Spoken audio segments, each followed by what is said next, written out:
Geopolitik luar negeri Indonesia harus ditingkatkan lebih tinggi lagi jika ingin menjadi negara global player. Salah satunya bagaimana membuat semua negara tetangga menjadi respect, hormat dengan Indonesia. Yang Indonesia harus kumpulkan secara cepat rasa hormat tersebut. Sungguh, respect is something we have to earn. Rasa hormat itu tidak bisa dipaksakan.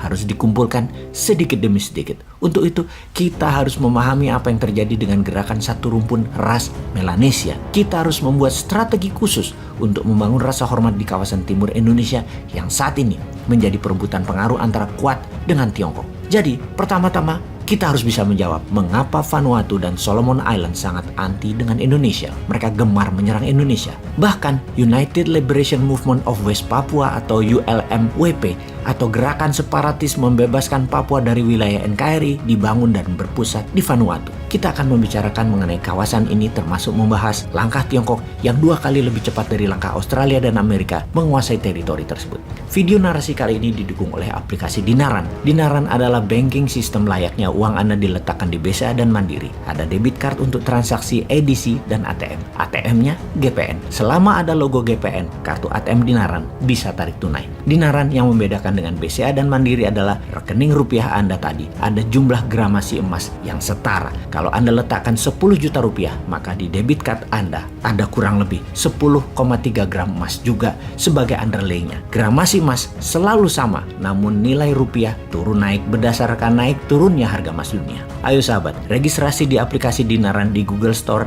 dan Apple Store segera dan pastikan rupiah Anda ada emasnya. Kita lanjutkan pembahasan tentang wilayah timur Indonesia. Kita bahas sebentar tentang perang asimetri. Perang asimetri adalah bentuk perang yang tidak serupa, tidak semodel. Kalau kita ibaratkan di dunia bisnis yaitu matinya kantor pos dibantai SMS atau WA dalam perang informasi. Beda model bisnis dari surat menyurat ke SMS dan WA, namun tetap mati itu kantor pos. Jadi di dalam asymmetric war, di mana musuh menggunakan kekuatan hard power militer yang menggunakan senjata, dilawan tidak perlu dijawab dengan senjata secara frontal, namun bisa melawan dengan bentuk lain, yaitu perang diplomasi atau perang pengaruh politik ditambah dengan perang ekonomi misalnya. Kembali ke Papua. Saat ini ada OPM atau ULMWP, sebuah organisasi yang ingin Papua lepas dari Indonesia. ULMWP tidak perang senjata tapi membangun diplomasi ke Eropa dan Afrika, juga ke kawasan Melanesia. Baiklah, kita rinci sedikit tentang ras Melanesia. Ada 5 provinsi saudara kita di Indonesia yang rasnya Melanesia seperti NTB, NTT, Flores, Maluku, Papua, di mana ras Melanesia tadi sama dengan penduduk di wilayah Papua Nugini, Fiji, Vanuatu, Nauru, Kepulauan Solomon, dan lain sebagainya.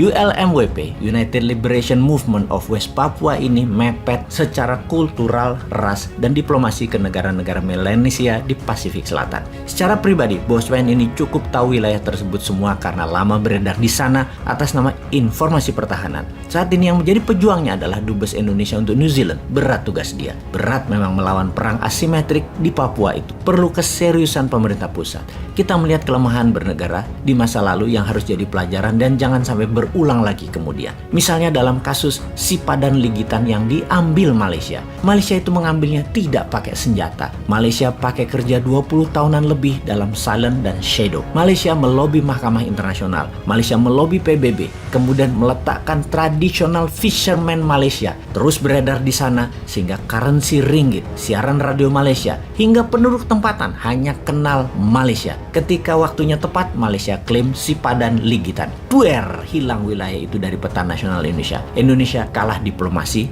Indonesia kalah bukti. Itulah perang asimetrik. Itulah juga strategi Tiongkok dalam perang dengan Kuat di Pasifik. Kita kembali mendiskusikan strategi Tiongkok melawan Kuat di Pasifik. Sahabat semua, kita tahu negara Pasifik itu bukan negara berkembang yang bodoh. Mereka cukup pintar memahami langkah Tiongkok. Tiongkok menjanjikan banyak hal dalam perjanjian dengan negara Pasifik tersebut, seperti menyediakan dana $3 billion untuk membangun infrastruktur, kemudian strategi penanganan dampak perubahan cuaca yang bisa menenggelamkan banyak pulau Pasifik, mengirim 200 tenaga medik dan juta vaksin untuk menangani virus Wuhan, 2.500 guru dan dosen, dan 1.000 tentara untuk keamanan. Dan dalam deal kali ini juga ada kalimat Tiongkok boleh membangun pangkalan militer, maritim base, serta meletakkan personil militer di kawasan Pasifik tersebut.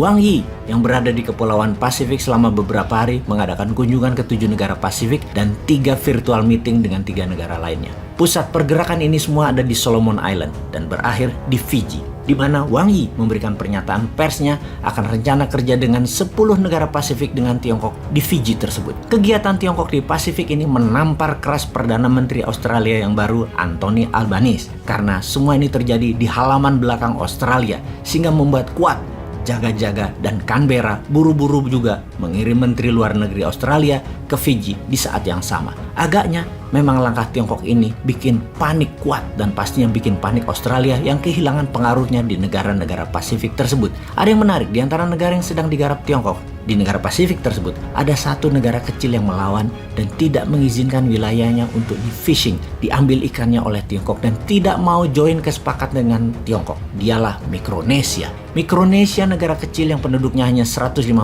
jiwa, di mana Presiden Mikronesia, David Panuelo, menuliskan surat peringatan atas langkah soft power Tiongkok ke 21 negara Pasifik sebagai langkah penaklukan dan berpotensi penghilangan kedaulatan atas negara Pasifik atas kekayaan alamnya sendiri. Tiongkok dianggap sedang cari akses untuk kendalikan regional Pasifik. David Panuelo meminta 21 negara Pasifik menolak kerjasama dengan Tiongkok. Di sisi lain, Tiongkok menyangkal adanya surat peringatan dan email dari pemimpin Mikronesia tersebut kepada semua negara Pasifik, termasuk 10 negara yang akan menjalankan kerjasama ekonomi dengan Tiongkok. Demikian Wang Wenbin, juru bicara Kementerian Luar Negeri Tiongkok, berkali-kali menyangkal adanya surat Panuelo tersebut, karena Tiongkok percaya kerjasama ini akan menguntungkan semua negara Pasifik. Tetapi kita percaya, negara Pasifik itu juga tahu apa yang terbaik untuk negaranya masing-masing, apa yang jadi nation interest negara tersebut untuk berkembang maju tanpa terjebak pinjaman Tiongkok. Bisa kok membangun negara masing-masing tanpa hutang. Mudah-mudahan hasil akhirnya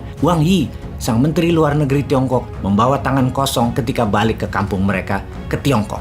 Wahai negara Pasifik, tunggu Indonesia ya. Pasti kerjasama dengan Indonesia akan lebih menguntungkan dua belah pihak. Semua pihak dapat manfaat lebih dengan adil. Indonesia sudah punya rencana besar tersebut kan ya?